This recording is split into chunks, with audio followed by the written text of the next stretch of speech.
Salam, selamat pagi untuk kita semuanya. Kami menyapa Bapak Ibu yang kami kasihi dari pinggiran Danau Toba pada saat ini. Tapi kami percaya sebagaimana kita menikmati setiap berkat Tuhan yang kita rasakan pada saat ini dengan keindahan alamnya, maka kita akan semakin bersyukur.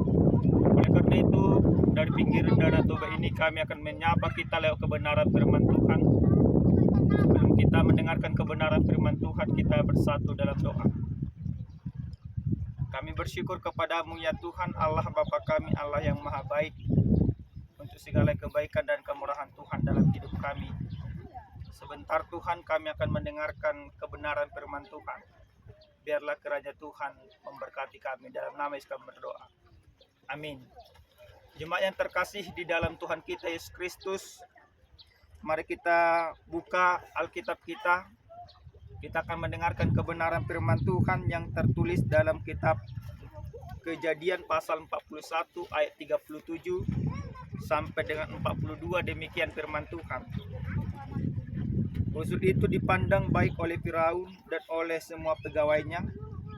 Lalu berkatalah Firaun kepada para pegawainya, mungkinkah kita mendapat orang seperti ini, seorang yang penuh dengan roh Allah?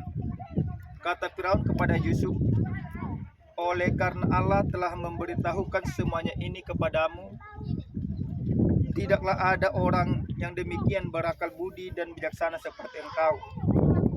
Engkaulah menjadi kuasa atas tanahku, dan kepada perintahmu seluruh rakyatku akan taat. Hanya tahta inilah kelebihanku daripadamu. Selanjutnya Firaun berkata kepada Yusuf, dengan ini aku melantik engkau menjadi kuasa atas seluruh tanah Mesir. Sesudah itu Firaun menanggalkan cincin materainya dari jarinya dan mengenakannya pada jari Yusuf. Dipakaikannya kepada Yusuf pakaian daripada kain halus dan digantungkannya kalung emas pada lehernya. Demikian pembacaan kebenaran firman Tuhan. Jemaat yang terkasih di dalam Tuhan kita Yesus Kristus, Bapak Ibu dimanapun kita berada, ketika kepercayaan diberikan kepada kita itu merupakan hal yang begitu luar biasa. Apalagi kepercayaan itu diberikan seorang penguasa, orang yang paling ditakuti, orang yang punya power di tempat atau di sebuah negara. Hal itulah yang terjadi kepada Yusuf, di mana Yusuf sebagai orang buangan, sebagai budak, tetapi oleh karena kuasa Tuhan, dia diangkat, dia dilantik. Raja Firaun menjadi penguasa di negeri Mesir pada saat itu. Lalu menjadi sebuah perenungan bagi kita, kenapa hal itu bisa terjadi? Kenapa seorang budak, seorang yang tidak diperhitungkan, seorang orang buangan, tetapi bisa menjadi seorang penguasa? Nah, sebelum perikop kita ini, sesungguhnya di mana Yusuf pada saat itu menafsirkan atau memberitahukan akan apa yang terjadi di dalam kerajaan Mesir pada saat itu, di mana Yusuf lewat penglihatan daripada Allah, dia melihat bahwa akan ada musim panen yang begitu banyak, yang begitu melimpah. Dan setelah itu akan ada musim kering yang tidak melimpah. Nah, satu-satunya orang yang bisa menerjemahkan itu adalah Yusuf. Tapi Yusuf pun tidak akan pernah bisa menerjemahkannya kalau bukan karena pertolongan Tuhan. Hikmat Allah yang ada di dalam diri Yusuf, sehingga dia bisa menerjemahkannya. Nah, Bapak Ibu yang dikasihi Tuhan, di dalam perikop kita ini jelas dikatakan di dalam ayat ke-38, mungkinkah kita mendapat orang seperti ini, seorang yang penuh dengan roh Allah?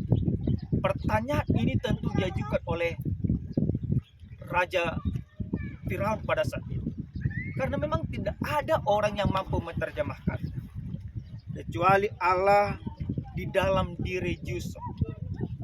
Maka karena Raja Firaun merasa bahwa apa yang disampaikan oleh Yusuf itu sebuah kebenaran, maka dia dimeteraikan, diangkat. Bahkan dia menjadi orang nomor 2 pada saat itu di kerajaan Mesir. Ini yang sangat menarik Bapak Ibu. Bapak Ibu yang dikasihi Tuhan kita Yesus Kristus. Hal ini tentu menjadi sebuah peneguhan iman bagi kita. Di mana ketika Allah bekerja di dalam kehidupan kita, di mana ketika Tuhan menyertai kehidupan kita, seperti apapun kehidupan kita, Tuhan akan memakai kita, Tuhan akan menjadikan kita lebih baik lagi ke depannya. Nah, hal apa yang boleh kita lihat dari kebenaran firman Tuhan? Yang pertama sekali, dari firman ini kita mau diajak untuk merenung. Bagaimana kita mau dipakai oleh Tuhan untuk menjadi alatnya, untuk menjadi kepunyaan Tuhan, menyampaikan kebenarannya, menyampaikan kuasa Tuhan, sehingga ketika kita sudah mau dipakai oleh Tuhan, maka kita akan diberkati oleh Tuhan. Yusuf dalam hal ini bukan orang Mesir, bahkan dia satu-satunya dari orang yang tidak dari keturunan Mesir yang diangkat mempunyai tugas yang sebesar. Maka Bapak Ibu, jangan pernah engkau berkecil hati di dalam kehidupanmu ketika kehidupanmu itu mungkin di dalam kesusahan. Jangan pernah engkau berkecil hati di dalam kehidupanmu ketika kehidupanmu itu ibaratnya dilanda banyak persoalan. Tetapi yang terpenting bagi kita adalah bagaimana kita senantiasa hidup benar, hidup jujur, dan hidup taat kepada Tuhan. Ketaatan yang dimiliki oleh seorang Yusuf, itulah yang membuat dia diangkat dan dipakai oleh Tuhan menjadi alatnya. Hal yang kedua Bapak Ibu yang dikasihi Tuhan kita Yesus Kristus, bagaimana seorang Firaun mematraikan atau dikatakan dalam kebenaran firman Tuhan ini meninggalkan cincin materainya dari jarinya dan mengenakannya pada jari Yusuf, dipakaikannya kepada Yusuf pakaian daripada kain halus. Nah, di mana seorang Yusuf budak itu diangkat menjadi orang yang begitu luar biasa. Nah, ini yang harus kita imani di dalam kehidupan kita. Maka seperti apapun kehidupan kita, Tuhan akan mampu mengangkat kita. Tuhan akan mampu menjadikan kita lebih baik dan lebih baik lagi ke depannya. Ini yang harus kita imani. Di mana Kristus juga ketika Dia mengasihi kita, ketika Dia menyelamatkan kita, sesungguhnya Dia mengangkat derajat kita. Dia mengangkat kehidupan kita. Dia menjadikan kita untuk jauh lebih baik lagi ke depannya. Kita sudah dimateraikan di dalam darah Yesus. Kita sudah disucikan, kita sudah ditebus. Tidak hanya cincin dari emas yang diberikan oleh Yesus kepada kita, tetapi nyawanya yang diberikan kepada kita. Nah, hal yang ketiga Bapak Ibu yang dikasihi Tuhan, yang boleh kita lihat dan boleh kita renungkan di dalam kebenaran firman Tuhan ini, di mana ketika Yusuf diberikan oleh Tuhan hikmat itu, dia mempergunakannya untuk kemuliaan nama Tuhan.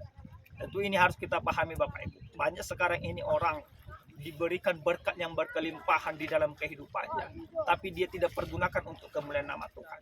Tetapi Yusuf, dia memakainya untuk kemuliaan nama Tuhan. Maka ini menjadi ajakan bagi kita semua supaya kita memakai setiap hikmat, setiap talenta, setiap karunia yang diberikan oleh Tuhan kepada kita untuk kemuliaan nama Tuhan. Pemberian Tuhan tentu kita pergunakan juga untuk kemuliaan nama Tuhan. Yusuf menjadi orang hebat bukan karena dia pintar. Yusuf menjadi orang yang penguasa bukan karena dia orang hebat. Yusuf menjadi orang yang nomor 2 bukan karena dia ibaratnya menjadi seorang penjilat, tapi karena hikmat Tuhan di dalam kehidupannya. Maka yakinlah Bapak Ibu, apapun kehidupanmu, seperti apapun profesimu, ketika engkau taat kepada Tuhan, ketika engkau percaya kepada Tuhan, ketika engkau menyerahkan seluruh kehidupanmu kepada Tuhan, Tuhan akan mengangkat engkau. Jadilah orang-orang yang taat kepada Tuhan, jadilah orang-orang yang bersekutu kepada Tuhan, dan jadikanlah hidupmu untuk kemuliaan nama Tuhan. Amin, kita berdoa. Kami bersyukur kepadamu ya Tuhan Allah Bapa kami, Allah yang maha baik, untuk segala kebaikan dan kemurahan Tuhan. Kami telah mendengarkan sabda Tuhan, biarlah kiranya kami hidup di dalam kebenaran firman Tuhan. Terima kasih Bapak, berkati setiap orang yang mendengarkan firman Tuhan pada saat ini. Biarlah kiranya mereka Tuhan pakai untuk lebih baik lagi.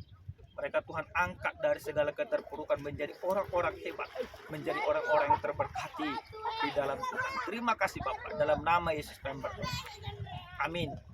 Shalom Bapak Ibu, Tuhan Yesus senantiasa memberkati kita semuanya.